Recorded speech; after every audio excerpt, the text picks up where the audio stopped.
Hi, my name is Kenzie, and I lost my partner on October 8th of 2020, and I want to clarify some things.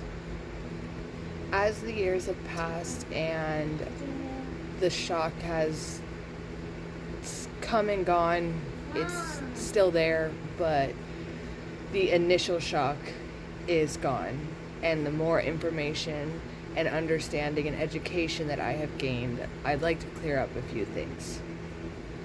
I want to be very clear that Eric was murdered. Now, let me explain and give some context. This is going to be probably kind of a long video. So, for anyone who knows me, anyone who knew Eric, anyone who has heard the story from the beginning, and looking back on how I spoke about it 5 years ago, the words that I used was Eric overdosed. So let's get into how that is not what actually happened. The official cause of death on Eric's death certificate is fentanyl toxicity. In 2020, this was something that we were just barely learning about, that fentanyl was becoming an epidemic. So rewind to March of 2020. In March of 2020, mine and Eric's son was taken into CPS custody from substance use. Do not get it twisted. Eric and I love our son.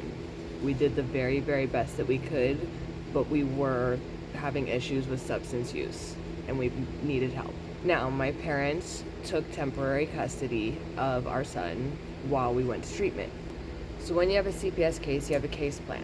The case plan was 90 days of treatment, then sober living, then bridge housing, then into permanent housing. This was during COVID, so unfortunately during treatment our ability to see was limited to video calls because no one was allowed in or out of the facility other than people who were in treatment. So for the first 90 days, we only saw our son through video calls, I believe it was twice a week, after a blackout period of I forget how long. Now, it came to my attention many years later that Jill Anselowitz, also known as Jill Howe, she was married at some point in there, was attempting to end mine and Eric's parental rights when we were still in treatment because we were quote unquote not following our case plan. Now, how two people who are in treatment with no misconduct, no positive drug screenings, none of that, how we're not following our case plan, I couldn't tell you. I also later came to find out that my parents were pushing for more time for Eric and I with our son, which Jill denied because we, quote unquote, were not ready. If you are educated on addiction treatment whatsoever, you know that connection is the biggest thing that you need in addiction recovery. So to intentionally keep us from our son, the exact opposite of what you should be doing. So not only was she doing this, trying to terminate our parental rights, she was also lying, manipulating, and instilling fear in my parents the entire time. I also later came to find out that Jill is MAGA, so that kind of gives you an idea of the kind of person that she is. So let's fast forward to we complete treatment, we're now in sober living. If you know anything about treatment centers or sober livings, there is a no fraternization protocol. Okay, totally understandable. We can't live in the same house, fine, whatever. Still stupid because we have a verified relationship, a child together, etc., etc. It's not like we met each other 3 weeks ago. And as I mentioned, connection is the most important thing when it comes to addiction recovery. This sober living has since been closed. It was called the Morton House, and the Morton House intentionally kept Eric and I away from each other and did everything that they could to separate us, to the point where they eventually moved Eric across the city to a different sober living so that we could not be even near each other. Even though we shared a food stamp case, we had a child together, and now logistically had to navigate things in a totally different way, already in a fragile, vulnerable state. Okay, so now let's fast forward a little bit more to bridge housing. So Eric and I complete all of our treatment, including IOP. We move from sober living into bridge housing, which is a subsidized housing while you wait for permanent housing. At this point, Jill was insisting that Eric had to get a job, which was completely unnecessary as he was receiving pandemic unemployment assistance and we both had our stimulus checks. And we were in bridge housing, so our housing was subsidized. If you know anything else about addiction recovery, you know that having disposable income when you are early in recovery is not the best thing for you. Eric was not ready to have a job. What he was ready for was to see his son more, but that was not allowed. He had to get a job. So as Jill intentionally kept us from our child as much as she possibly could and forced Eric to get a job, he did indeed get a job, which then left me completely alone for most of my time, sitting in the Siegel Suites, just gritting my teeth and bearing it. Now, as Eric started working, he started to struggle a little bit. This was very overwhelming for him. What Eric had expressed that he wanted was to be able to smoke weed. And mind you, Eric had Crohn's disease, which is extremely painful, and weed helped him very much with not only the pain, but the mental aspects of what he was dealing with. We live in Nevada, where weed is legal. But according to Jill, this was not allowed. That is a lie. If you know anything about substances, you know that weed takes about a month to get out of your system, whereas an opiate takes 3 days or so to get out of your system. We were still in the process of where we could be randomly drug screened at any time. So up popped a drug screen. It came back that Eric's results were positive for opiates. Now this was discussed at length with Eric between he and I. I wish that I had handled it differently, and if I were the person that I am today, I certainly would have, and if I had the education and the understanding and the truth of what I know now, I would have handled it very differently. But I don't really want to get into that because it's very emotional and frustrating for me. So obviously these results were shared with my parents, who had temporary custody of still at the time. Now, it was my belief that it was my parents who had said that Eric could not come and see on our day that we were supposed to come and see Kappa after we learned about the positive drug screening. Come to find out, it was actually Jill who said that Eric was not allowed to see Kappa, as if he were a danger to him. So again, she kept him from his child after already doing this for months. We're about 5.5 months in at this point.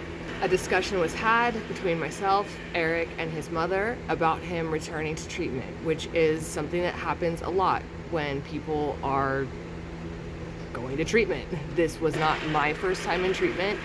I had had periods of recovery, lengthy recovery, some mostly intermittent periods of recovery. So for me, I knew that this was it, because this had been something that I'd been dealing with for 15 years, up and down, back and forth. For Eric, this was very new. This was something that was only going on for 2 years. I'm not trying to minimize anything. I am just, as someone who's been through this experience, getting it the first time is highly unlikely. So the idea was he was going to go back to treatment, continuing his case plan with CPS. And I know of many other people who have had CPS cases who have had to go to treatment 3-4 times during the same case plan, who were never stopped from seeing their child. And there wouldn't have ever been any money for him to do it in the first place if Jill had not insisted that he get a job. Now let's fast forward to the night that everything changed. So he was denied being allowed to go see his son, which could have made the difference between his life and his death. I had been having a lot of trouble sleeping. This is normal for people who are entering recovery, especially off of opiates. I had not had a normal night's rest in almost 6 months. Falling asleep had been extremely challenging for me. The bed we were sleeping on was very uncomfortable. I was in a lot of pain. I just wasn't sleeping. But for some reason, on this particular night, on October 7th, it would have been, Eric and I had done an online meeting earlier in the night, even though fuck anonymous meetings, they're bullshit, but just doing what we were told. He spoke with a friend. He played his guitar. Everything seemed normal. Everything was okay. There was no fighting. There was no yelling. There was just the plan for what was going to happen next. He told me his phone was dying. He said he was going to go out and smoke a cigarette. He gave me a kiss. We said, I love you. And I laid down. And for some reason, I just fell asleep and stayed asleep for hours, which hadn't happened in 6 months. When I woke up around 3:30 in the morning, I looked around and realized that Eric was not there and that everything was exactly the same as when he left. No pillow had moved, not as if he had come in and gone out again. Everything was the same. And the light was on. I fell asleep with the light on, which I can't do now. I call his phone. His phone is dead. I look out the window to see if he's sitting in one of the 2 spots that he would be smoking a cigarette in. He's not in the one spot out the window that I can see. I'm yelling his name. And I'm trying to tell myself to calm down, that everything's fine. He be right back. He can't sleep. I try to lay back down, and about 20 minutes later, something tells me, no, something isn't right. So I get up, and I go out the other direction, down the elevator, out the other doors where the gas station is. I open the door, and I see Eric laying cross-legged, slumped over, and the paramedics behind him. The paramedics who are doing absolutely nothing. Now, had I known this at the time, I would have filed a lawsuit, because EMTs and paramedics have an ethical responsibility if someone is postless to start life-saving measures immediately. No chest compressions were done, no rescue breaths were done, no defibrillation was done, no Narcan was given. I'd also like to note that my husband never used a Schmeedel a day in his life, ever. It was later discovered that there was half of a pill in his hand. So my husband took half of a pill that he believed to be, whether oxycodone or whatever he thought that it was.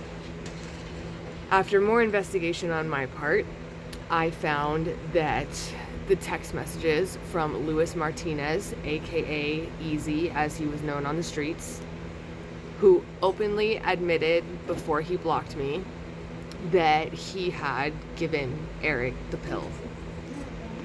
Sold him his death, essentially. Luis Martinez was not a random schmug dealer. This was someone he and I had known for many, many years. Someone we would have considered family. Someone who was very aware of the situation that we were in. Someone who knew that we were working to get our child back, that we were about to get into housing. This was not some random person. No, he did not put the pill in Eric's mouth, but he had every chance to say something to me, to anyone, about what was going on. Luis Martinez, and I will put a photo of him here, sold my husband this pill, and then left him there. He had every chance to make an anonymous call to 911, and he did not. He left him there to die. He then fled the state. If anyone has any information on where he is, last known potential whereabouts would be Indiana. Please let me know. The person who eventually called 911 was a man who was actually addicted to heroin himself and had seen him there and called 911. My husband was murdered by a system. My husband was murdered by a friend. And my husband was murdered by the paramedics who sat idly by and did nothing. My husband did not intentionally ingest fentanyl. He took half of a pill that he believed to be something else, again, whether that was oxycodone, oxycontin, whatever he was told that it was, with the assumption that the next day he would be returning to treatment. If you're someone who suffers from substance use disorder, this is very common. You kind of want to get one more time before you go back. I know this all too well because I've done it all too many times. The paramedics who sat idly by did this because they perceive anyone who is overdosing to simply just be not worth saving. As a public service announcement, if you ever see someone overdosing and you call 911, do not say the person is overdosing. What you want to say is the person is unresponsive and not breathing. That will put them at the top of the list. My husband died due to stigma. A dead person cannot recover. The fact that a paramedic could ignore their ethical responsibility to try life-saving measures is beyond my comprehension and infuriates me to a level that I truly cannot explain. Knowing that there were so many points where this could have been avoided if the truth was given to us infuriates me to a point that I cannot explain. The fact that my parents were lied to and manipulated, again, infuriates me in a way that words can't explain. This was not one single life that was taken. This was an entire universe of love and laughter and promise. This was the father of a child, the partner and love of someone's life, me. This was a son. This was a nephew. This was a brother. This was a family member to my family. This was a brother to my siblings. For my youngest brother, this was the first death he'd ever encountered. In the text message or messenger correspondence that Luis Martinez, aka Easy, and I had, where he admits to what he did, I also have the text message proof of him bringing the lace pill to my husband. He claims that he did nothing wrong. If you did nothing wrong, why did you flee the state? Where are you? Why did you leave if you did nothing wrong?